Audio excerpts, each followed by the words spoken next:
All right, I think we have started the session. Let me know in the chat if you can hear me. We are on book 4 of the Legends of the Jews, the portion about Joshua.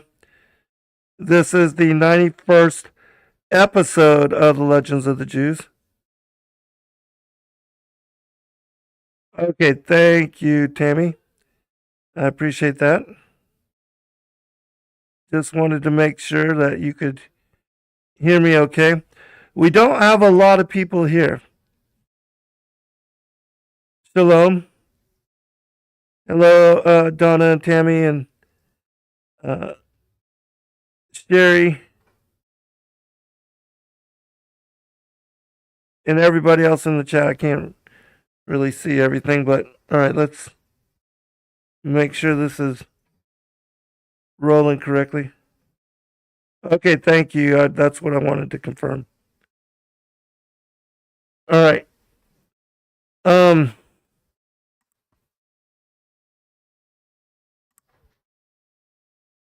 Well, Penny and Shay, can you hear me?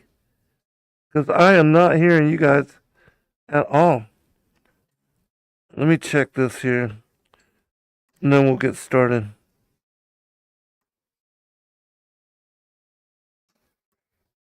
This is annoying.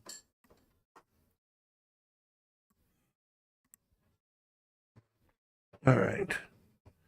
Yeah, microphone system is correct. I don't know what's going on.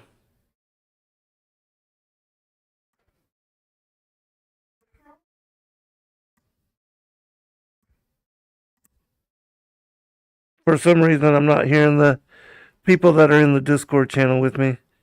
I don't know if you guys are actually speaking or not. Are you? Yeah, they can hear me in the chat. All right. Well, I guess what I will do is I'm just going to read, and hopefully Penny and Shay will also pick up and read as well. But I don't know, I can't hear them, so I don't know when to pause to allow them to gain access. So I don't want there to be just, clear. I guess maybe what I'll do is I'll just read by myself since I'm not hearing anything. Oh, wait.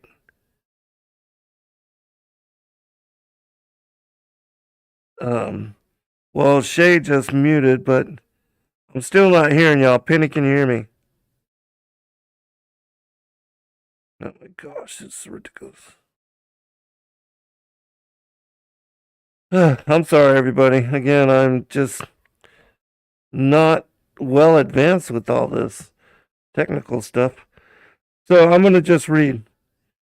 Shay, if you would, and Penny, if you can hear me, type in the chat room on the YouTube channel that you can hear me. Oh, okay. Ara just came in as well. Because I would like for y'all to read for sure, but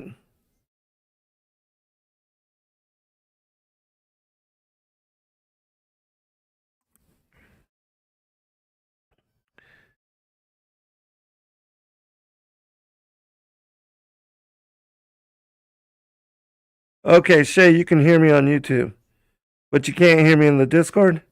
Is that correct?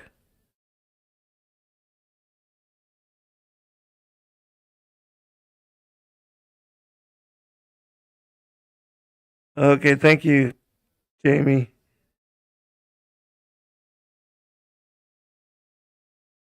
Okay, I don't know what's going on, but can you guys hear Shay or Penny?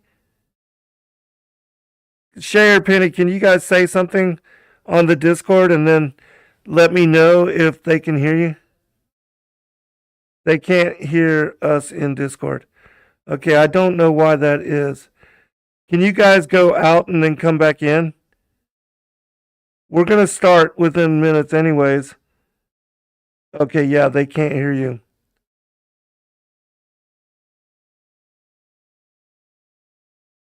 Yeah, I agree. Discord is junk. All right. All right. I'm sorry, everybody. What I will do is I will just read because I don't know why you guys can't hear them, but I don't want to spend a lot of time on the issue.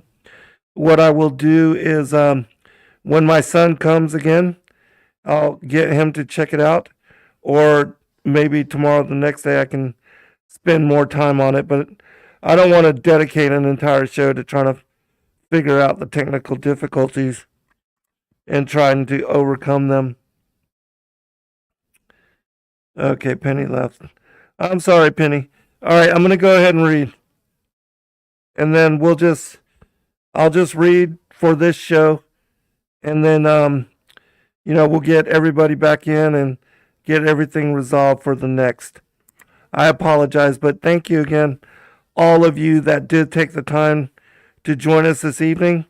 I greatly appreciate you. I am your host, Zen Garcia. We are streaming on the Zen Garcia YouTube channel.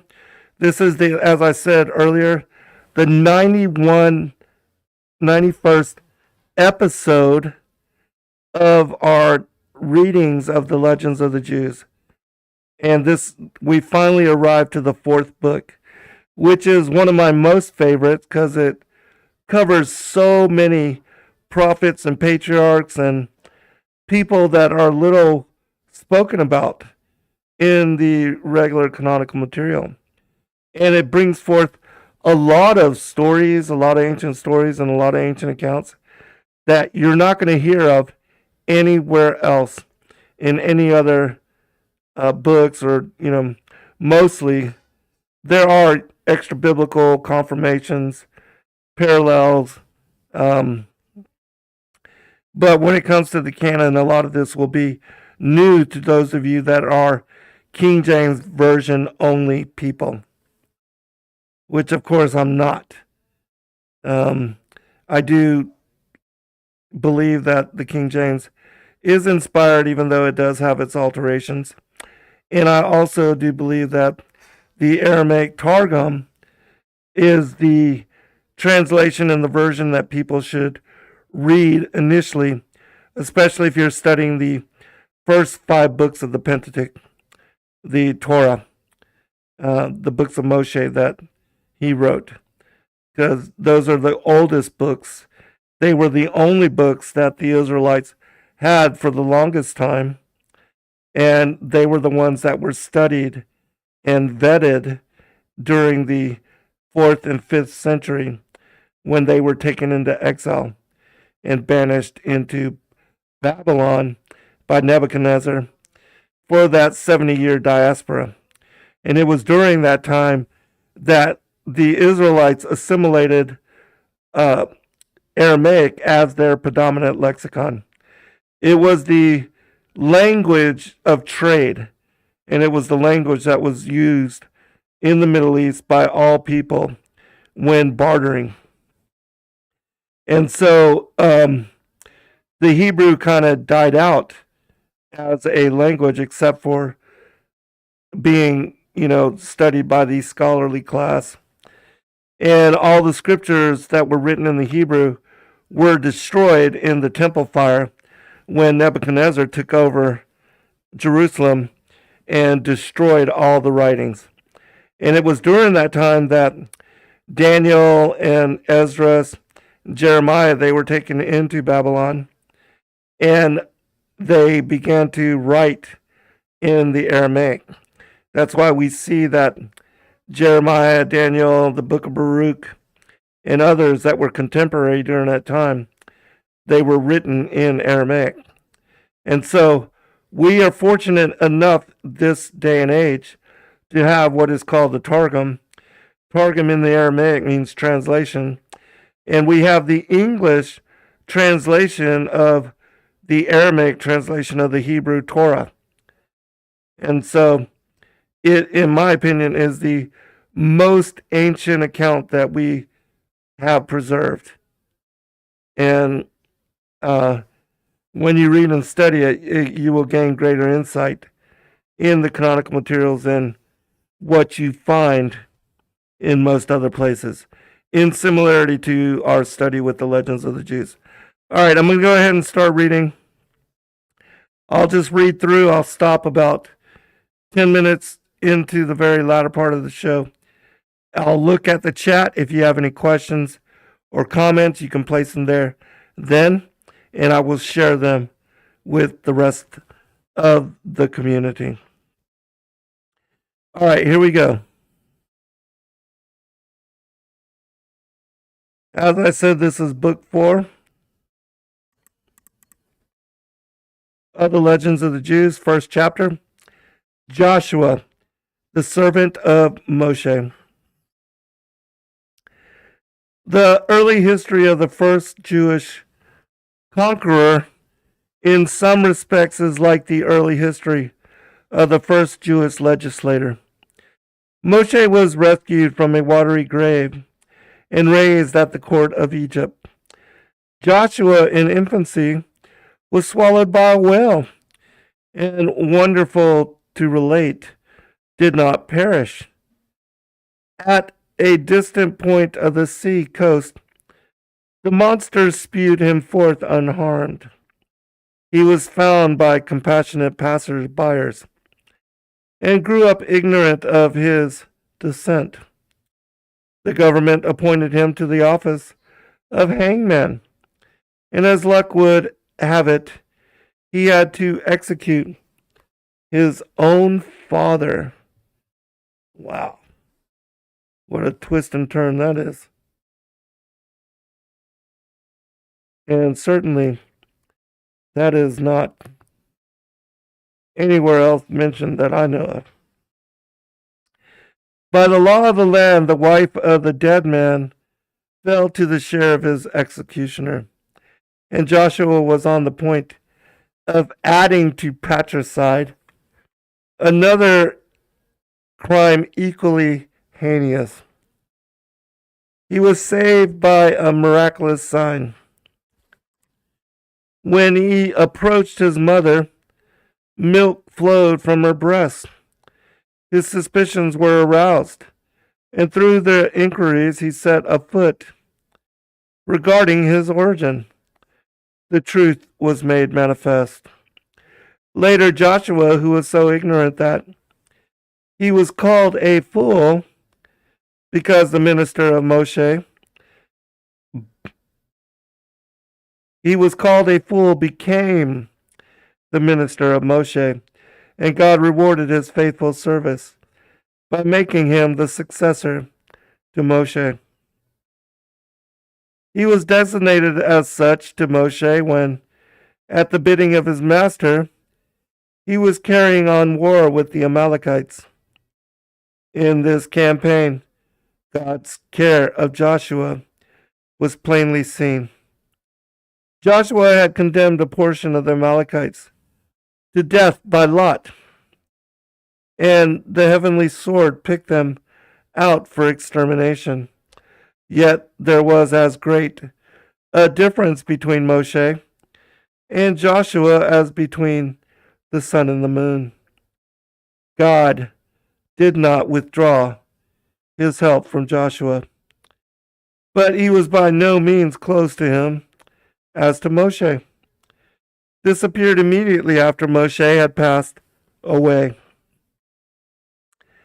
At the moment when the Israelitish leader was setting out on his journey to the great beyond, he summoned his successor and bade him put questions upon all points about which he fell uncertain.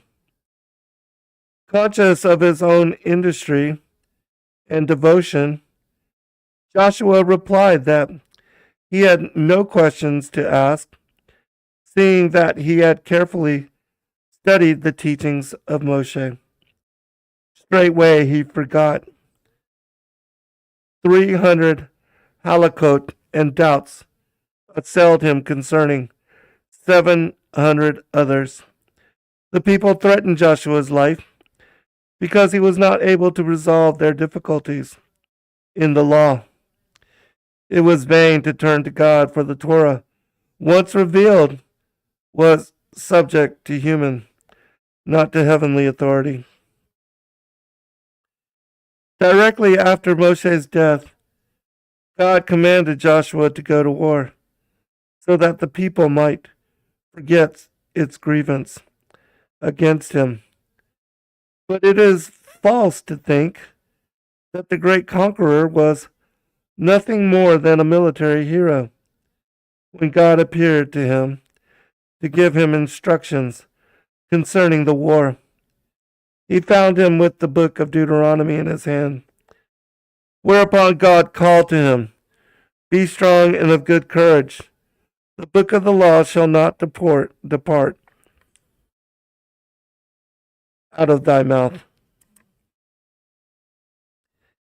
Entering the promised land.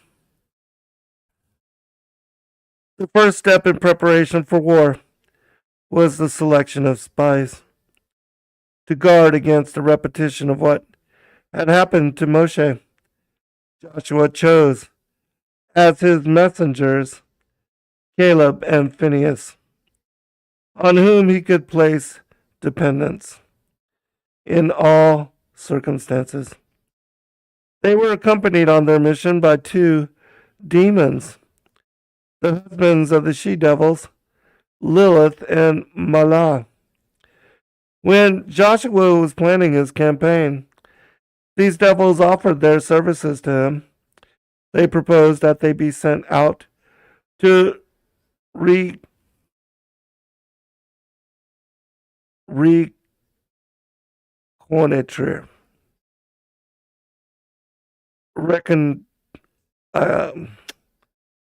to spy out the land. I don't know the word. Reconnoitering. I guess it's like reconnaissance. Reconnoiter. All right. Reconnoiter the land. Joshua refused the offer, but formed their appearance so frightfully that the residents of Jericho were struck with fear of them. In Jericho, the spies put up with Rahab. She had been leading an immoral life for 40 years. But at the approach of Israel, she paid homage to the true God, lived the life of a pious convert, and as the wife of Joshua, became the ancestress of 8 prophets, and of the prophetess Huldah. She had opportunity in her own house of beholding the wonders of God. When the king's bailiffs came to make their investigations, and Rahab wanted to conceal the Israelite spies, Phinehas calmed her with the words, "I am a priest, and priests are like angels, visible when they wish to be seen, invisible when they do not wish to be seen." After the return of the spies, Joshua decided to pass over the Jordan. The crossing of the river was the occasion for wonders, the purpose of which was to clothe him with authority in the eyes of the people. Scarcely had the priests who, at this solemn moment, took the place of the Levites as bearers of the ark, set foot in the Jordan when the waters of the river were piled up to a height of 300 miles. All the peoples of the earth were witness of the wonder. In the bed of the Jordan, Joshua assembled the people around the ark. A divine miracle caused a narrow space between the staves to contain the whole concourse. Joshua then proclaimed the conditions under which God would give Palestine to the Israelites. And he added, if these conditions were not accepted, the waters of the Jordan would descend straight upon them. Then they marched through the river. When the people arrived on the further shore, the holy ark, which had all the while been standing in the bed of the river, set forward of itself, and dragging the priest after it, overtook the people. The day continued eventful. Unassailed, the Israelites marched 70 miles to Mount Deuteronomy. 6 of the tribes ascended Mount Gerizim and 6 Mount Ebal. The priests and the Levites grouped themselves about the holy ark in the vale between the 2 peaks, with their faces turned towards Gerizim. The Levites uttered the words, "Happy the man that maketh no idol, and abomination unto the Lord." And all the people answered, Amen.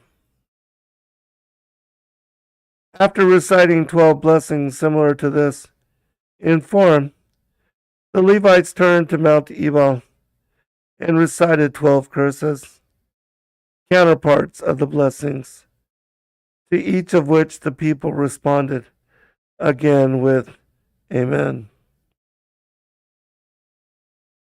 Thereupon an altar was erected on Mount Ebal with the stones, each weighing 40 seim, which the Israelites had taken from the bed of the river while passing through the Jordan. The altar was plastered with lime, and the Torah written upon it in 70 languages, so that the heathen nations might have the opportunity of learning the law. At the end, it was said explicitly that the heathen outside of Palestine, if they would but abandon the worship of idols, would be received kindly by the Jews. All this happened on one day, on the same day on which the Jordan was crossed, and the assembly was held on Gerizim and Ebal, the day on which the people arrived at Gilgal, where they left the stones of which the altar had been built. At Gilgal, Joshua performed the rite of circumcision on those born in the desert, who had remained uncircumcised on account of the rough climate and for other reasons. And here it was that the manna gave out. It had ceased to fall at the death of Moshe, but the supply that had been stored up had lasted some time longer. As soon as the people were under the necessity of providing for their daily wants, they grew negligent in the study of the Torah.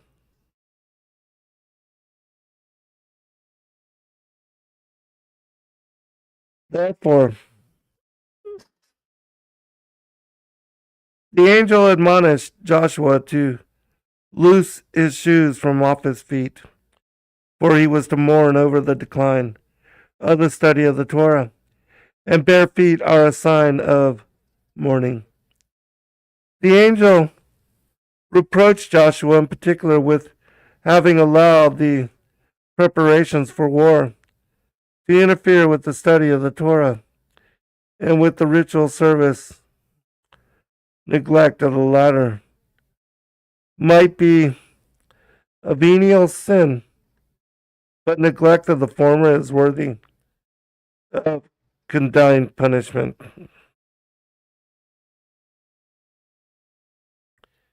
At the same time, the angel assured Joshua that he had come to aid him, and he entreated Joshua not to draw back from him, like Moshe, who had refused the good offices of the angel. He who spoke to Joshua was none other than the archangel Michael. Conquest of the land.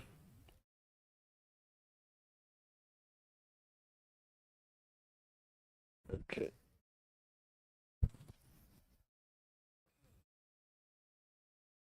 Joshua's first victory was the wonderful capture of Jericho. The whole of the city was declared anathema because it had been conquered on the Sabbath day. That is not true. It was conquered on the 8th day, which they marched for 7 days, beginning on the Rosh Chodesh of the second month after Abib. And then they marched for 7 days, and they celebrated Sabbath on the 8th day.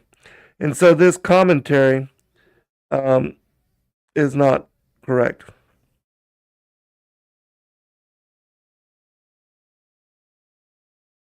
Which Ginsburg, who did this work, he was utilizing and, taking all the accounts of all the stories of the Israelites and putting them into one timeline. But, he was from the 1800s, I believe. And of course, he was a believer in, the spherical earth, which that is also a fallacy. And the 7-day continual perpetual week, which is another fallacy. All right, but let us continue.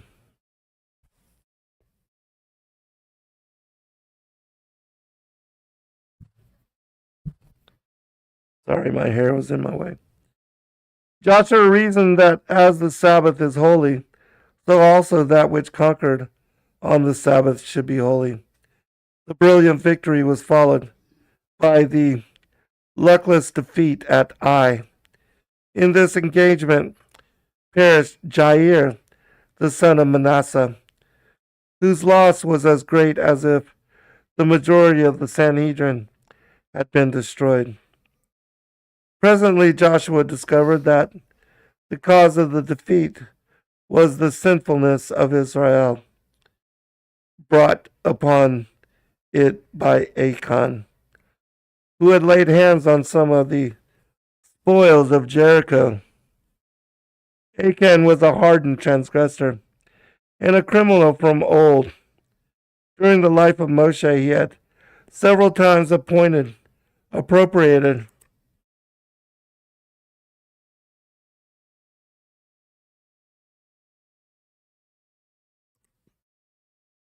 to his own use things that had been declared anathema, and he had committed other crimes worthy of the death penalty. Before the Israelites crossed the Jordan, God had not visited Achan's sins upon the people as a whole, because at that time it did not form a national unit yet. But when Achan extracted an idol and all its appurtenances from Jericho, the misfortune of Ai followed at once. Joshua inquired of God why trouble had befallen Israel, but God refused to reply. He was no talebearer. The evildoer who had caused the disaster would have to be singled out by lot. Joshua first of all summoned the high priest from the assembly of the people. It appeared that while the other jewels in his breastplate gleamed bright, the stone representing the tribe of Judah was dim. And by lot, Achan was set apart from the members of his tribe. Achan, however, refused to submit to the decision by lot. He said to Joshua, "Among all living men, thou and Phinehas are the most pious. Yet if lots were cast concerning you two, one or other of you would be declared guilty. The teacher Moshe has been dead scarcely 1 month, and thou hast already begun to go astray, for thou hast forgotten that a man's guilt can be proved only through 2 witnesses.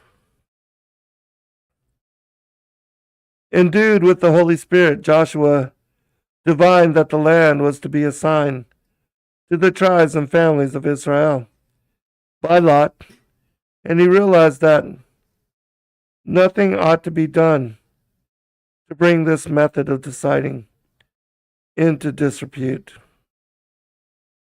He therefore tried to persuade Achan to make a clean breast of his transgression.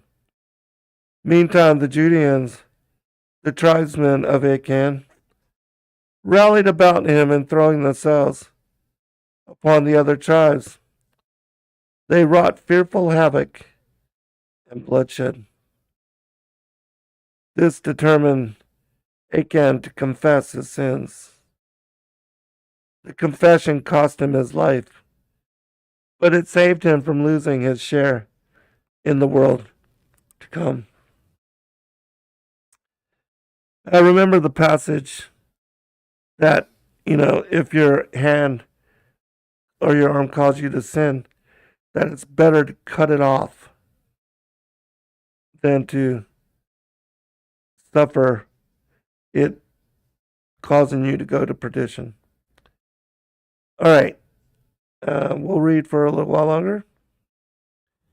Let me actually check one thing. I want to check the chat, make sure everything's good.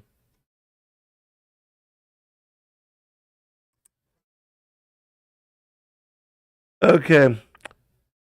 Just wanted to check, make sure you guys were hearing me clearly. And also, hello, Right-Minded. Welcome and thank you for joining us. Okay, thank you, Tammy. And like I said, I'll be reading the entirety of this episode since you guys are not able to hear Shay and Penny and AccuCharon in the chat. So, thank you, everybody. All right, let's continue.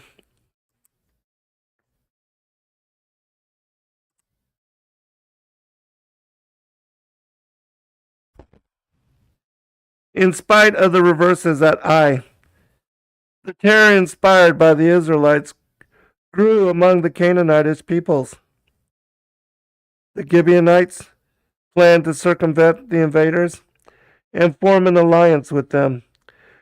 Now, before Joshua set out on his campaign, he had issued 3 proclamations. The nation that would leave Canaan might depart unhindered. The nation that would conclude peace with the Israelites should do it at once, and the nation that would choose war should make its preparations. If the Gibeonites had sued for the friendship of the Jews when the proclamation came to their ears, there would have been no needs for subterfuges later. But the Canaanites had to see with their own eyes what manner of enemy awaited them, and all the nations prepared for war. The result was that the 31 kings of Palestine perished, as well as the satraps of many foreign kings, who were proud to own possession in the Holy Land. Only the Girgashites departed out of Palestine, and as a reward for their docility, God gave them Africa as an inheritance. The Gibeonites deserve no better fate than all the rest, for the covenant made with them rested upon misapprehension. Yet Joshua kept his promise to them in order to sanctify the name of God by showing the world how sacred an oath is to the Israelites. In the course of events, it became obvious that the Gibeonites were by no means worthy of being received into the Jewish community. And David, following Joshua's example, excluded them forever, a sentence that will remain in force even in the Messianic time. The son obeys Joshua. Just want to make a comment here that this is one of the stories that really brought me to biblical truth on cosmology and how it is that the earth is a flat, stationary, it's the floor for the heavens that are spread out as a curtain above it, and that the sun, the moon, the stars, the wandering stars, which are Saturn, Mercury, Mars, Venus, and Jupiter, that these all have orbit. They move in circle around Polaris, the one fixed star of the celestial evening. And this story proves it, because if it were the Earth spinning around the sun that caused the sun to, come and go every 24 hours, then God would have gave Joshua the power to stop the earth and the moon rather than the sun and the moon. I'll explain more as we get to the latter part of the story. Let's read it. We'll conclude with this story here. The son obeys Joshua. The task of protecting the Gibeonites involved in the offensive and defensive alliance made with them, Joshua fulfilled scrupulously. He had hesitated for a moment whether to aid the Gibeonites in their distress, but the words of God suffered to recall him to his duty. God said to him, "If thou dost not bring near them that are far off, thou wilt remove them that are nearby." God granted Joshua peculiar favor in his conflict with the assailants of the Gibeonites. The hot hailstones which, at Moshe's intercession, had remained suspended in the air when they were about to fall on the Egyptians, were now cast down upon the Canaanites.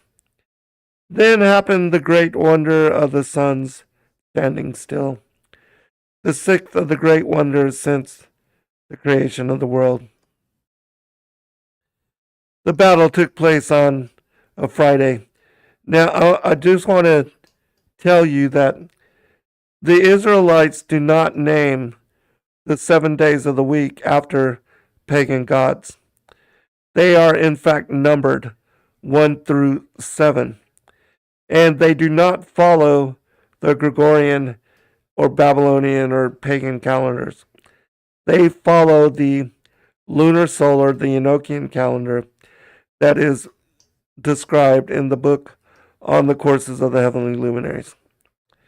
If you're not familiar with what I'm saying, you can find all this in The Flat Earth as Key to Decrypt the Book of Enoch, where I go into great detail on this and this particular story and the calendar and all that. All right. So know that everywhere it says, Friday, Saturday, Sunday, the names of the week, those are inserts by Ginsburg. Because the true Israelites, the Hebrews, they do not follow a calendar where the names are pagan.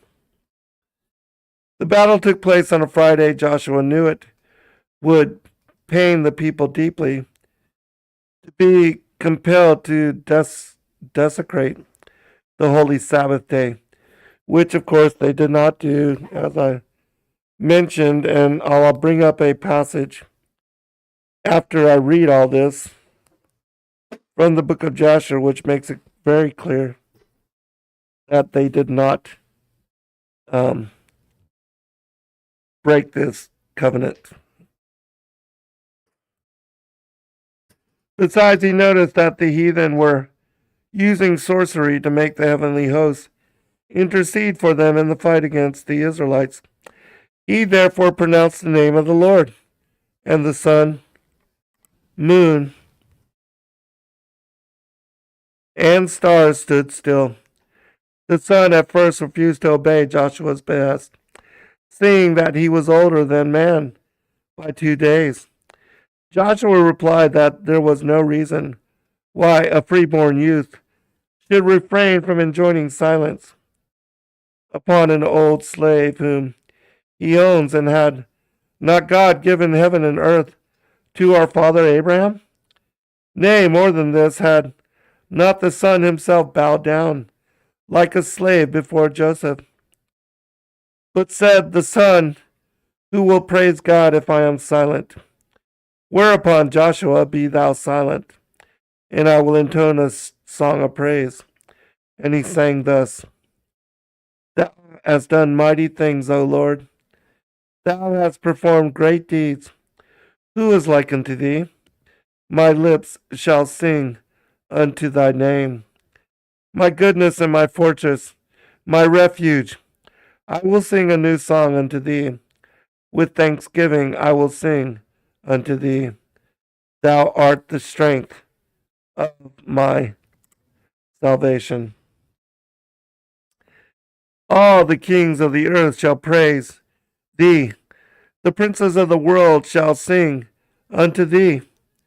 The children of Israel shall rejoice in thy salvation. They shall sing and praise thy power. In thee, O God, did we trust. We said, Thou art our God. Remember, Elohim is plural, and it represents the Holy Trinity. And again, who is Yah's salvation? What is Yah's salvation? It is Yahushua, the name of Jesus Christ in the Hebrew. His name, Yahushua, meaning Yah's salvation, shows that he was the fulfillment of the Levitical feast days. And Joshua is a type and a shadow. Joshua is an English version of the name Yahushua, which is the name of Christ. All right, let us continue. In thee, O God, did we trust. We said, Thou art our God, for thou wast our shelter and our strong tower against our enemies. To thee we cried, and we were not ashamed. In thee we trusted, and we were delivered. When we cried unto thee, thou didst hear our voice. Thou didst deliver our souls from the sword. Thou hast shown unto us thy mercy. Thou didst give unto us thy salvation, who is Christ, the Word, the Logos, the Memra. Thou didst rejoice our hearts with thy strength. Thou wentest forth for our salvation. With the strength of thy arm, thou didst redeem thy people. Who is the right arm of the Lord? Yes, the Logos, the Word, the Memra, Christ. Thou did console us from the heavens of thy holiness. Thou didst save us from tens of thousands. Sun and moon stood still in heaven, and thou didst stand in thy wrath against our oppressors, and thou didst execute thy judgments upon them. All the princes of the earth stood up. The kings of the nations had gathered themselves together. They were not moved at thy presence. They desired thy battles. Thou didst rise against them in thine anger, and thou didst bring down thy wrath upon them. Thou didst destroy them in thy fury, and thou didst ruin them in thy rage. All right, I'm just going to read the rest of this prayer, then we'll comment and wrap this up. A little bit more here. Nations raged from fear of thee. Kingdoms tottered because of thy wrath. Thou didst wound kings in the day of thine anger. Thou didst pour out thy fury upon them. Thy wrathful anger took hold of them. Thou didst turn their iniquity upon them, and thou didst cut them off in their wickedness. They spread a trap, they fell therein. In the net they hid, their foot was caught. Thine hand found all thine enemies, who said, through their sword they possessed the land. Through their arm they dwelt in the city. Thou didst fill their faces with shame. Thou didst bring their horns down to the ground. Thou didst terrify them in thy wrath, and thou didst destroy them from before thee. The earth quaked and trembled from the noise of thy thunder against them. Thou didst not withhold their souls from earth, and thou didst bring down their lives to the grave. Thou didst pursue them in thy storm. Thou didst consume them in the whirlwind. Thou didst turn their rain into hail. They fell in floods, so that they could not rise. Their carcasses were like rubbish cast out in the middle of the streets. They were consumed, and they perished before thee. Thou hast delivered thy people in thy might. Therefore our hearts rejoice in thee. Our souls exult in thy salvation. Our tongues shall relate thy might. We will sing and praise thy wondrous works, for thou didst save us from our enemies. Thou didst deliver us from those who rose up against us. Thou didst destroy them from before us, and depress them beneath our feet. Thus shall all thine enemies perish, O Lord, and the wicked shall be like chaff driven by the wind, and thy beloved shall be like trees planted by the waters. All right, we're going to stop there in the reading. I'm going to share one thing, and let me check for commentary or questions. If you have questions, put them in the chat now. Or if you have commentary to share, put them in the chat now, and I will get to them. Oh, I want to thank whoever posted the super chat. We appreciate you as well. Thank you.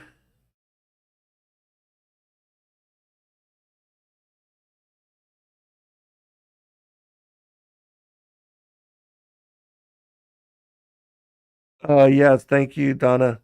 Love you, sister. And I wish I could get those books to you. Thank you, Tammy. I appreciate that. Love all of you as well. Thank you, Stephen. Good to be here with you.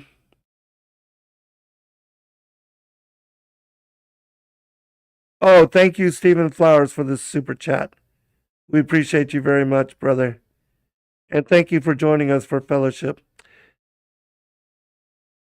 Thank you, Adrian from Oz. Appreciate you as well, sister. All right, let me bring up the one thing that I want to relate before wrapping this up. If I can find it, of course.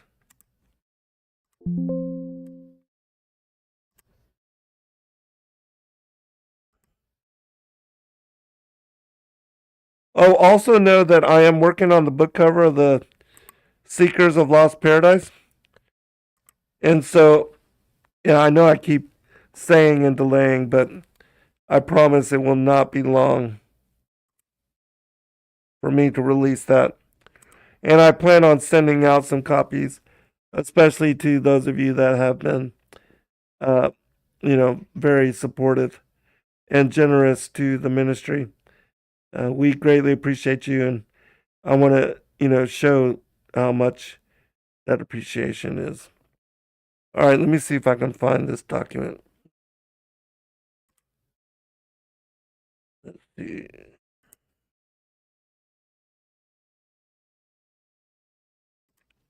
It is the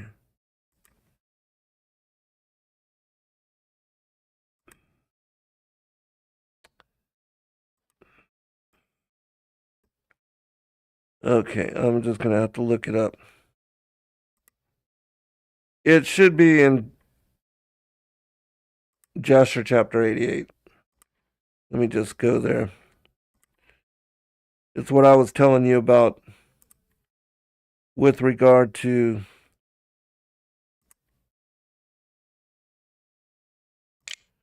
the war and how they did not break the covenant of the Sabbath.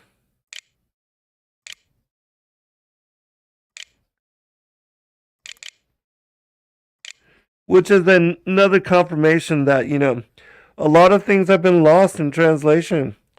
And people that have later edited and tried to compile and, make sense of the early works, that a lot of teachings were lost and that were commonplace in ancient times, like serpent seed and pre-existence and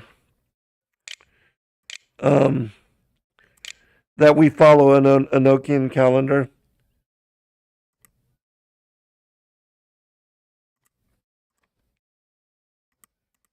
All right, I just got to find the passage. Oh, here it is. All right, here it is. It's Jasher, the book of Jasher, chapter 88, starting with verse 13. And Jericho was entirely closed against the children of Israel. No one came out or went in. And it was in the second month. This is important. Pay attention. And it was in the second month, verse 14, on the first day of the month. What is the first day of the month, of every month? It's Rosh Chodesh. Rosh Chodesh is considered the head of the month. It is excluded from the following 4 7-day sabbatical weeks. Rosh Chodesh stands apart, and it just highlights the beginning of what is the new lunar month. So, as it says here, and it was in the second month, on the first day of the month, that the Lord said to Joshua, Rise up, behold, I have given you Jericho into thy hand with all the people thereof, and all your fighting men shall go round the city once each day.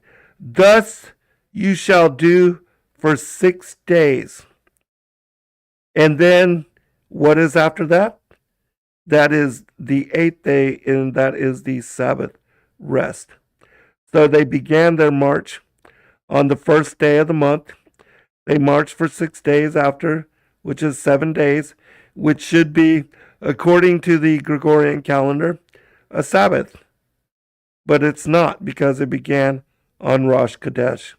So they did not break the covenant of Sabbath. It's just that most people do not know or understand that they were following then and in the ancient times an Enochian lunar solar calendar, which merged the 354-day lunar year with the 364-day solar year. And every third year or so, according to the metatonic cycle, they would add a 13th month, Adar number 2. And that would put the calendars back in sync with one another so that the barley would be available for Passover. And if the barley is not ripe and available for Passover, you add a second month and it realigns everything perfectly back together. All right, let us continue reading the next verse as well. And the priest shall blow upon trumpets, and when you shall hear the sound of the trumpet, all the people shall give a great shouting, that the walls of the city shall fall down. All the people shall go out, every man against his opponent. And Joshua did so according to all the Lord had commanded him. And on the 7th day they went round the city 7 times, and the priests blew upon the trumpets. And at the 7th round Joshua said to the people, Shout, for the Lord has delivered the whole city into our hands. Only the city and all that it contains shall be accursed to the Lord, and keep yourselves from the accursed thing, lest you make the camp of Israel accursed and trouble it. Which is exactly what Achan did when he took the gold and the silver and some of the items. It caused them to lose in Ai, which is the second battle. All right, so let me read just two more passages and then we'll wrap this up. But all the silver and gold and brass and iron shall be consecrated to the Lord. They shall come into the treasury of the Lord. And the people blew upon trumpets and made a great shouting, and the walls of Jericho fell down, and all the people went up, every man straight before him. And they took the city and utterly destroyed all that was in it, both man and women, young and old, ox and sheep and ass, with the edge of the sword, and they burned the whole city with fire. Only the vessels of silver, gold, brass, and iron they put into the treasury of the Lord. And Joshua swore at that time, saying, Cursed be the man who builds Jericho. He shall lay the foundation thereof. In his firstborn and as in his youngest son shall he set up the gates thereof. All right, so again, let me just read that one portion. Verse 14. And it was in the second month, on the first day of the month, that the Lord said to Joshua, Rise up, behold, I have given Jericho into thy hand, with all thy people thereof, and all your fighting men shall go around the city once each day. Thus shall you do for 6 days. So they did that for 7 days, beginning on Rosh Chodesh, which is the first day of the lunar month, and then you have the first 6 days of the first 6 days of the working week, leading up to the 8th day, which is the Sabbath, and the day that they rested to celebrate their triumph. All right.